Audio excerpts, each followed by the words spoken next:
Dear students, आज हम नया चैप्टर ले रहे हैं जो वेव ऑप्टिक्स है, ठीक है ना। इसमें हम रे ऑप्टिक्स, जो उससे पहले हमने चैप्टर पढ़ा था उसमें हम रे ऑप्टिक्स पढ़ी थी। वेव नेचर हमने उसमें वो हमने कंसिडर नहीं किया था, यानी वेव लेंथ हमने इन्फिनाइट मानी थी, ठीक। तो यहाँ पर डेफिनेट वेव लेंथ होती है और स्मॉल वेव लेंथ लाइट की होती है, जो आपने पढ़ा, ठीक। तो वेव नेचर ऑफ लाइट लेंगे, ठीक। तो उसमें हम क्या क्या पढ़ेंगे। एक तो पढ़ेंगे कि वेव क्या होती है, वेव फ्रंट क्या होता है, Huygens principle, interference, diffraction and polarisation, इसमें पढ़ेंगे। तो पहले हम थोड़ा सा इंट्रोडक्शन देते हैं इस चैप्टर 10 का, ठीक है ना। तो पहले जो थी वो थी corpuscular theory, corpuscular model of light, CORPUSCULAR,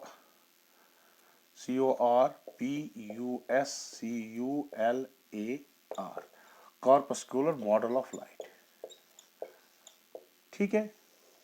ये डेस्कार्ट या डेस्कार्ट बोलो, और न्यूटन ने,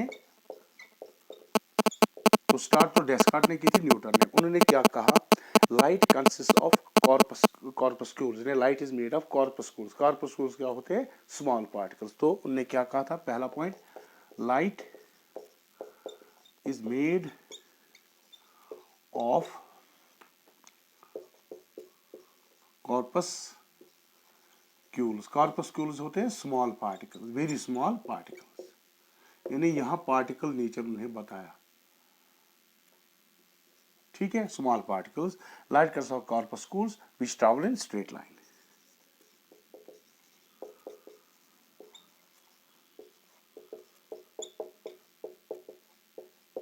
On this basis, they could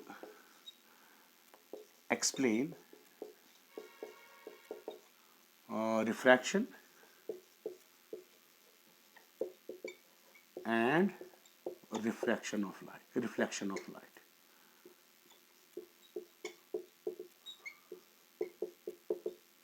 यानी इस मॉडल पे based upon corpuscular theory they could explain laws of refraction as well as laws of reflection, okay. इस model ने प्रिडिक्ट किया, this model predicted that when light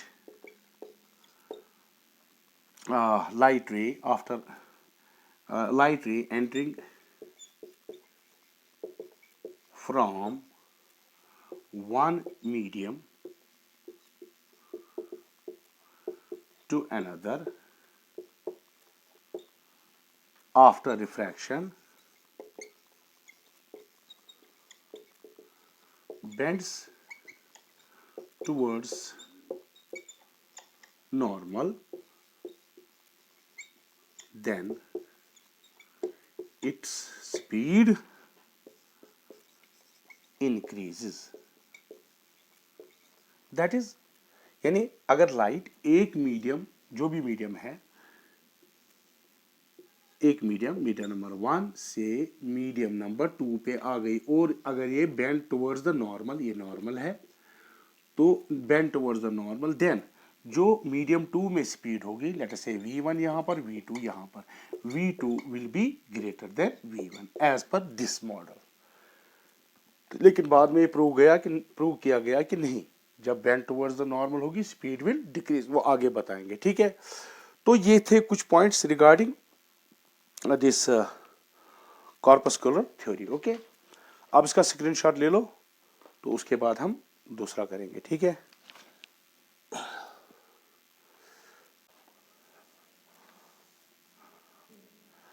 next जो दूसरा है, wave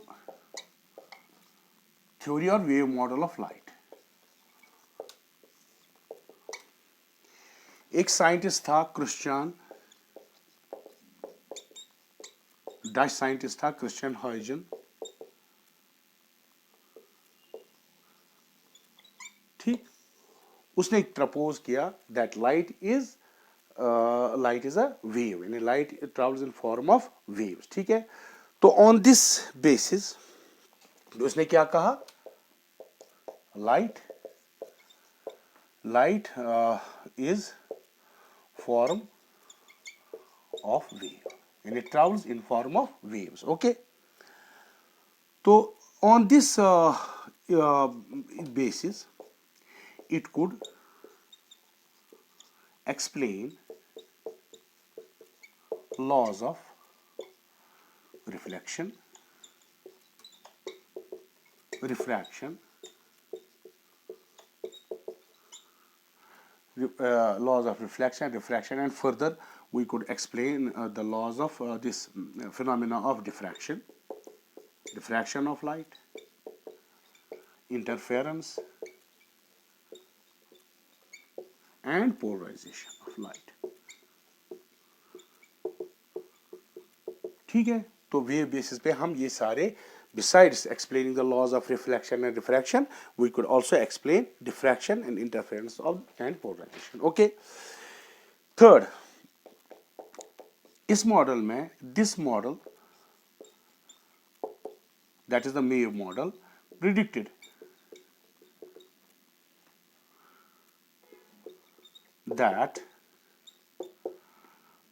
that when light entering from one medium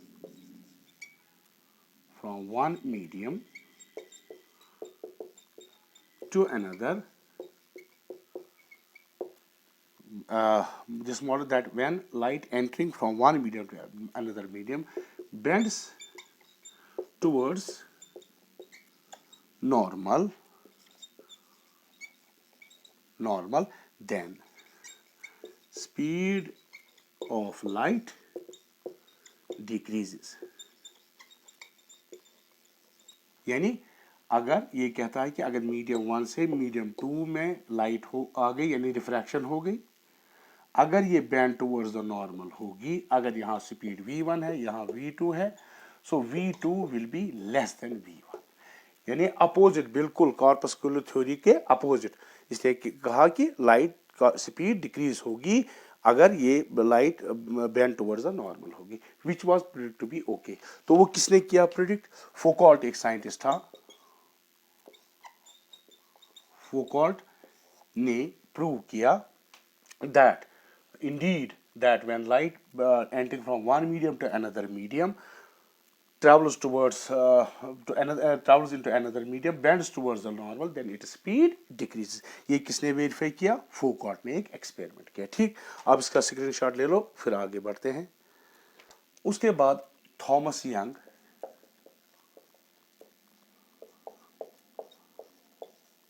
जिसको आप अच्छी तरह से आगे जानोगे, यंग्स डबल स्लिट एक्सपेरिमेंट, उसने ये परफॉर्म किया, उसको बोलते हैं YSD Young's double slit experiment. उसने किया, लाइट को पास किया 2 स्लिट से, और ही obtained interference pattern.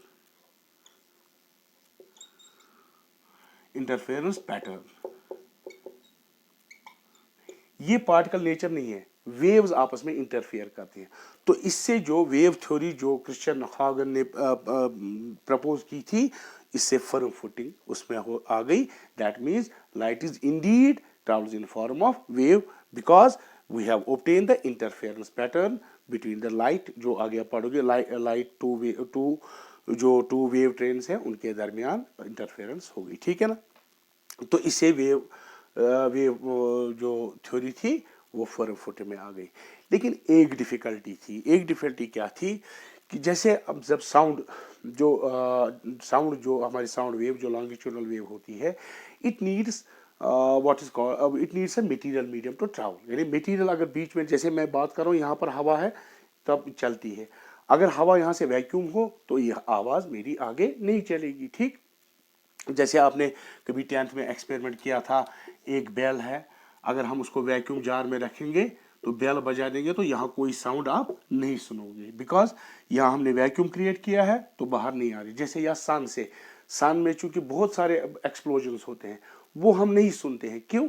Because between sun and earth space में कोई एयर, एटमॉस्फेयर के बाहर कोई एयर नहीं है, वैक्यूम है, इसलिए हम साउंड नहीं सुन सकते. तो उस वक्त साइंटिस्टों का ये ख्याल था कि नहीं, लाइट अगर वेव है तो इसमें कोई मीडियम, अब तो यहाँ फर्म फुटिंग आ गई थी, light wave nature of light. लेकिन उन्होंने कहा कि नहीं, ज़रूरी है कि मीडियम होना चाहिए. तो एक हाइपोथेटिकल मीडियम उन्होंने बोला कि भाई ईथर एग्जिस्ट कर रहा है. ठीक, उसी ईथर से वो लाइट चलती है, वो ईथर मीडियम है जिससे लाइट चलती है। लेकिन फिर माइकलसन एंड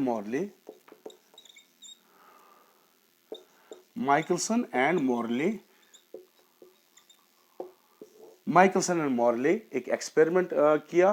तो उसमें उन्होंने देखा कि भाई ये ईथर वो शिफ्ट वगैरह आती है फ्रिंजेस में, तो उन्होंने देखा नहीं शिफ्ट आ रही है तो ईथर नहीं है। तो मेरा ये कहना है कि यहाँ पर माइकलसन मोर्ले प्रूव किया कि कोई एग्जिस्ट ईथर नहीं करता है नेचर में। So it means that light चूंकि सन से आती है वहाँ वैक्यूम में, चलो यहाँ से अगर यहाँ मीडियम है, लाइट यहाँ बल्ब से आ रही, बोर्ड पे आ रही है तो हम देख रहे हैं मीडियम है, लेकिन सन से जो आ रही है, स्टार से आ रही है, तो बीच में तो वैक्यूम में वो कैसे आ गई? तो it does not need any material medium to travel. तो फिर किसने उसको और किया? वेरी इंपॉर्टेंट,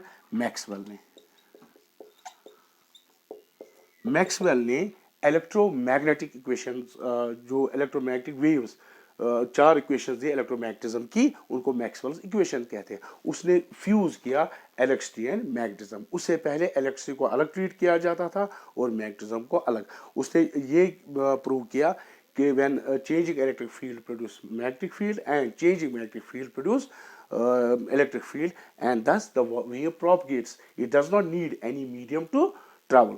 तो उसने कहा जो लाइट है, light is an electromagnetic wave, it travels in vacuum because changing of electric and magnetic field simultaneously जो चेंज करें तो वो चलते। तो अब ये ईथर जरूरी ये नहीं है, तो वैक्यूम में भी चल सकती है। ठीक, तो उसने वो स्पीड भी निकाली, velocity of light is equal 1/√μ0 वो कितना आता था 3 × 10⁸ मीटर पर सेकंड। ठीक है, तो आ गया भाई अब लाइट पार्टिकल नेचर नहीं। अब बिलीव करने लगे कि भाई अब जो लाइट है वो वेव है, पार्टिकल नेचर इसका नहीं है। उसके बाद मैक्स प्लैंक ने सम 1900 या कुछ में एडी में उसने क्या किया? उसने एक प्रपोज की क्वांटम थ्योरी ऑफ रेडिएशन, यानी जो रेडिएशन होती है they are in form of quantas, energy is in form of quanta, and energy E is equal to h nu. h is the Planck's constant and nu is the frequency, यानी एक quanta इसके बराबर है frequency. ठीक, तो यहाँ जो energy is quantized. फिर एक फिनोमेना था जिसको एक्सप्लेन नहीं कर पा रहे थे लोग, that is called photo electric effect. उसको फोटो इलेक्ट्रिक इफेक्ट में क्या होता है वो पढ़ना है आगे आपको। जब लाइट ऑफ सूटेबल फ्रीक्वेंसी किसी फोटो सेंसिटिव मटेरियल पर पड़ती है तो वहां से इलेक्ट्रॉन निकलते हैं। अगर हम वेव नेचर को माने तो वो नहीं निकाल सकता है इलेक्ट्रॉन, वो फोटो इलेक्ट्रिक इफेक्ट नहीं हो सकता अगर हम वेव नेचर को माने। फिर आइंस्टाइन ने, जिसके लिए उसको नोबेल प्राइज मिला, उसने इस फोटो इलेक्ट्रिक इफेक्ट को कैसे किया? उसने बोला जो लाइट है it is in form of Qantas. जब क्वांटा ऑफ गिवन फ्रीक्वेंसी, जितनी ज्यादा फ्रीक्वेंसी होगी उस फोटोन की उतनी एनर्जी होगी। तो वो आगे पढ़ना है। तो उसने इसको एक्सप्लेन किया on the basis of photons, यानी जो इलेक्ट्रॉन्स निकल रहे हैं। जब लाइट वेव नहीं मानी, बोला फोटॉन है। जब फोटॉन फॉल करता है वो इलेक्ट्रॉन को ऑफ सूटेबल फ्रीक्वेंसी वो इलेक्ट्रॉन को यहाँ से निकलता है, तो फोटो इलेक्ट्रिक इफेक्ट वो पैदा होता है। उसने फोटो इलेक्ट्रिक इक्वेशन वगैरह वो भी दी, इसके लिए इसको नोबेल प्राइज भी मिला आइंस्टाइन को। ठीक, अब दोनों चीज साइमल्टेनियसली आ गई। देखिए, वेव नेचर से हम इंटरफेरेंस, डिफ्रैक्शन, पोलराइजेशन, रिफ्रैक्शन तो एक्सप्लेन कर सकते हैं, लेकिन ये नहीं। यहाँ पर क्या लेंगे हम? पार्टिकल नेचर यानी ग्रेनीनेस ऑफ लाइट यहाँ पर कंसिडर करना है। तो फिर इससे क्या प्रूव हुआ कि जो लाइट है, light is of dual nature, यानी लाइट जो है ये ड्यूअल नेचर है, ये बिहेव करती है as a wave as well as what is called as a particle. ठीक है ना। So dual nature of matter आपको पढ़ना है, जो डिब्रोगली या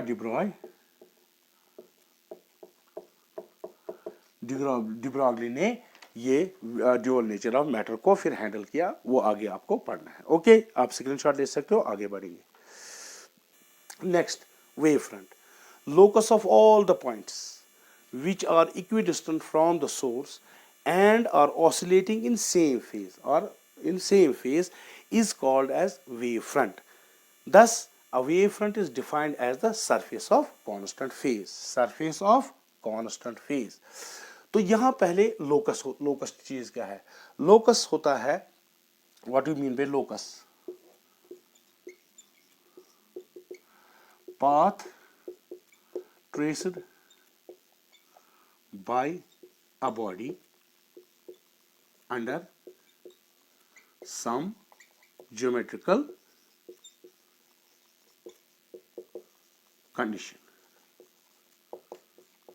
यानी कोई कंडीशन ज्योमेट्रिकल अंडर जो पार्टिकल चलता है उसके अंडर जो पाथ ट्रेस करेगा उसको कहते हैं लोकस। मिसाल के तौर पर अगर एक आपने काव देखी होगी पैग से बंधी हुई, ठीक, ये समझो ये काव है यहाँ पर, तो इसकी ये रस्सी की डिस्टेंस आर है। अगर ये इसकी ये रस्सी की डिस्टेंस सेम रहेगी, अगर ये घूमेगी तो ये इसका जो लोकस होगा it will be a circle.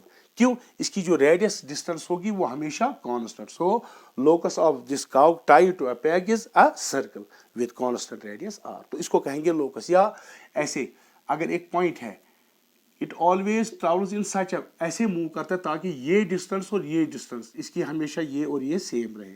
तो ये क्या बनाएंगे? ये बनाएंगे एक ट्रायंगल जिसके ये दो साइड्स बराबर होंगे, ठीक है ना। ये लोकस का मीनिंग मैंने समझा, ठीक है।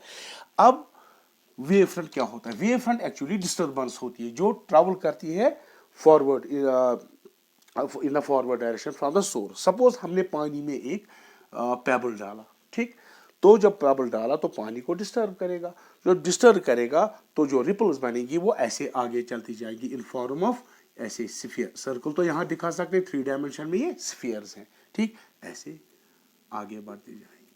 तो अगर आपने देखा होगा पानी में तो वो सर्कल्स आगे आगे बढ़ते हैं। तो ये वेव फ्रंट, अगर ये सोर्स है तो ये आगे आगे बढ़ता है। अगर ये जो मिसाल के तौर इसकी दूरी मिसाल r1 है, ये जो सारे पार्टिकल इस सरफेस पे हैं तो ये क्या है? इनका कांस्टेंट फेज। समझो फेज क्या होता है? मिसाल के तौर पर अगर ये पार्टिकल है, इसको जाना है यहाँ, ठीक, ये चला गया और दूसरा पार्टिकल उसके बाद यहाँ पहुंच गया। एम्पलीट्यूड तो सेम था, ये डिस्टेंस इसने सेम कवर की, लेकिन टाइम डिफरेंट था। अब अगर दोनों, ये भी उसी टाइम पहुंचेगा, इसी टाइम अप, फिर इसी टाइम डाउन, इसी टाइम, यानी साथ साथ अप डाउन, तो हम कहेंगे ये दोनों फेज में। तो ये जो पार्टिकल्स यहाँ पर है इस सरफेस पे, ठीक, ये असल में आपको 2 डायमेंशन 3 डायमेंशन आप समझिए। कॉस्को बॉल जो होती है जिसके क्रिकेट खेलते हो जिसमें कवर्स होते हैं, या बंद गोभी जैसी समझो, एक कवर के ऊपर दूसरा कवर, ठीक है ना, एक कवर के ऊपर दूसरा कवर, इसी तरह से समझो एक स्फीयर, ये स्फीयर होगा 3 डायमेंशन में, ये भी स्फीयर, स्फीयर के ऊपर स्फीयर आगे चले जाते हैं तो ये मूव करता है फॉरवर्ड, ठीक है। सो यहाँ जो पॉइंट्स होंगे सारे इस सरफेस पे उनका सेम कांस्टेंट होगा। असली सरफेस नहीं, ये पूरी जो समझो कॉस्को बॉल के सारे ऊपर जो पार्टिकल होंगे उनका फेज सेम होगा। अगर डाउन होंगे तो डाउन रहेंगे, अप होंगे तो अप रहेंगे सारे। इसी तरह इस पे तो ये सारे पार्टिकल इक्विडिस्टेंट है, यही यहाँ पर हमने बता दिया। Locus of all the points which are equidistant from the source and are oscillating in same phase is called a wavefront. Thus, a wavefront is defined as the surface of constant phase. ठीक? The speed of wavefront, WF means wavefront, is the speed with which the wavefront moves out from the source. यानी speed of wavefront क्या होगी? कितना, मिसाल के तौर पर ये यहाँ पर वेव फ्रंट एक है, ये दूसरा वेव फ्रंट, तीसरा, चौथा, ठीक, तो इन्हें आगे बढ़ रहा है, प्रोग्रेस हो रहा है। तो अगर स्पीड यहाँ तक इसको मिसाल टाइम लगा t और डिस्टेंस s कवर की यहाँ से यहाँ तक, तो स्पीड क्या होगी? s/t, ठीक है। तो ये स्पीड यानी किस स्पीड रफ्तार से ये आगे बढ़ रहा है, that is speed of wave front. Energy, the direction of the energy किस डायरेक्शन में flow? Always perpendicular to the direction of the WF means wave front, यानी आगे ऐसे बढ़ रहा है, ठीक, तो ये जो अगर मैं इस पे परपेंडिकुलर डालूं तो डायरेक्ट इस डायरेक्शन में एनर्जी फ्लो हो रही है इसके परपेंडिकुलर। या अगर ये वेव फ्रंट है, आगे बोलूंगा मैं प्लेन वेव फ्रंट, तो अगर ये ऐसे जा रहा है तो एनर्जी ऐसे जा रही है, तो अगर ऐसे जा रहा है ये वेव फ्रंट तो एनर्जी ऐसे जा रही है इसके परपेंडिकुलर डायरेक्शन में। ओके, आप इसका स्क्रीनशॉट ले लो, आगे बढ़ेंगे। जो हमारा है टाइप्स ऑफ वेव फ्रंट्स, तो पहला उनमें है स्फेरिकल वेव फ्रंट।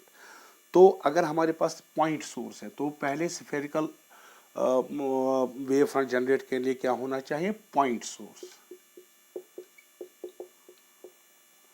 तो पॉइंट सोर्स है, जैसे पॉइंट सोर्स, पॉइंट मतलब जैसे सन है, ठीक है ना, वो भी एक पॉइंट सोर्स, क्योंकि दूर है तो पॉइंट सोर्स हम मान लेते हैं, ठीक। या आपने पत्थर डाला पानी में या कुछ डिस्टर्बेंस की पॉइंट से तो उसको भी हम कहेंगे पॉइंट सोर्स। तो पॉइंट सोर्स जो वेव जनरेट करता है, वेव फ्रंट जो पार्टिकल इक्विडिस्टेंट जो होते हैं वो कांस्टेंट फेज में होते हैं, जो इससे पहले मैंने बताया, ठीक। तो ये जो इसके स्फीयर्स हैं, तो ये स्फेरिकल वेव फ्रंट है, ठीक है ना। सो ये if we have a point source emitting waves uniformly means कि हर एक डायरेक्शन से क्या वेव्स देता है, यूनिफॉर्मली हर एक डायरेक्शन में सेम फ्रीक्वेंसी से देता है waves, uniformly in all the direction, then the locus of all the points which have same amplitude. देखिए यहाँ ये पॉइंट्स अगर सारे इस वेव फ्रंट पे लेंगे या इस वेव फ्रंट पे, इनके सारे के एम्पलीट्यूड सेम है, ठीक है ना। बात समझ में आई, यानी अगर इतना एम्पलीट्यूड है एक पार्टिकल का, यानी यहां तक वाइब्रेट, तो जो भी इस पे पार्टिकल होंगे उनका सेम एम्पलीट्यूड होगा, ठीक है, वो ऊपर नीचे नहीं होंगे, ज्यादा पूरा इतना ही होंगे एम्पलीट्यूड, सारों का same amplitude, and vibrate in the same phase भी सेम, यानी एम्पलीट्यूड तो है लेकिन आगे पीछे नहीं है, सारे एक साथ यहाँ पहुंचे, सारे एक साथ डाउन पहुंचे, सारे एक साथ अप डाउन, ठीक। इन द सेम फेज और स्फीयर्स, तो वो क्या होते हैं, स्फीयर, ये स्फीयर, क्योंकि यहाँ 2 डायमेंशन नहीं दिखा सकते, so these are spherical wave fronts, ठीक है ना। तो स्फेरिकल वेव फ्रंट के लिए पॉइंट सोर्स होना चाहिए, ठीक, ये सोर्स है यहाँ पर। तो आप इसका स्क्रीनशॉट ले लो, फिर एक और टाइप करेंगे। नेक्स्ट वेव फ्रंट टाइप्स में एक और वेव फ्रंट है cylindrical wave front. When the source of light is linear, linear मतलब क्या होता है, जैसे ये 2 उंगली के दरमियान जो स्पेस है ये लीनियर है, ये जो है यहाँ पर लीनियर, यानी इसके घर में इसको हम स्लिट कहते हैं, ठीक। So when the source of light is linear, that is slit, then all the points equidistant from the source, ठीक है, लाई ऑन द सिलेंडर, ठीक। Therefore the wave front is cylindrical, यानी अगर हमारे पास एक स्लिट है, ठीक, तो इक्विडिस्टेंट पॉइंट हम ये लेते हैं यहाँ, यानी इसे इक्विडिस्टेंट, ये यहाँ से, ठीक, इसी तरह से यहाँ से इक्विडिस्टेंट पॉइंट यहाँ से, ठीक है।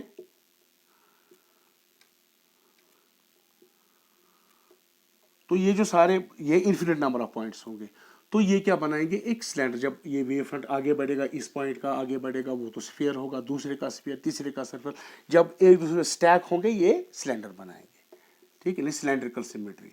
सो स्लिट जो होता है, सोर्स है लीनियर सोर्स, तो ये बनाएगा ऐसे सिलेंडर, ये इसको कहते हैं हम सिलेंड्रिकल वेव फ्रंट, ठीक है, सिलेंड्रिकल वेव फ्रंट, CWF, ठीक है। तो ये जो पार्टिकल्स ये सारे इस वेव फ्रंट पे जो है वो इक्विडिस्टेंट है, ठीक है।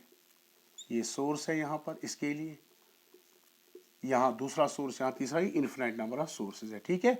तो ये जो वेव फ्रंट होगा ये सिलेंड्रिकल होगा, ठीक है, थोड़ी डायग्राम, ठीक है। तो ये सिलेंड्रिकल वेव फ्रंट होगा, ठीक है। तो जब स्लिट होगा या लीनियर सोर्स होगा तो वेव फ्रंट क्या होगा, सिलेंड्रिकल होगा। आप इसको स्क्रीनशॉट ले लो, आगे बढ़ते हैं। नेक्स्ट जो है तीसरा type, plane wave front. When the point source और लीनियर सोर्स, पॉइंट सोर्स या linear source of light is at very large distance, यानी बहुत दूर हो, जब आगे वेव प्रोग्रेस करेगी उसका पोर्शन अगर लेंगे हम, उसको हम ट्रीट करते हैं प्लेन वेव फ्रंट, जैसे मैंने यहाँ पर दिखाया, ठीक। At very large distance, a small portion of spherical or cylindrical wavefront appears to be plane. Such a wavefront is called plane wavefront. यानी जैसे समझो सन है यहाँ पर, तो उसमें से निकला वेवफ्रंट स्फेरिकल, चूंकि पॉइंट सोर्स हम मानते हैं तो ऐसे बढ़ गया, ठीक, समझो अब पहुंच गया है अर्थ के पास, तो अर्थ चूंकि पॉइंट ही होगा, तो इसका जो पोर्शन होगा इतना, ये क्या लेंगे हम, जो छोटा सा पोर्शन है, it will be a straight line, so it will be a plane, ठीक है ना।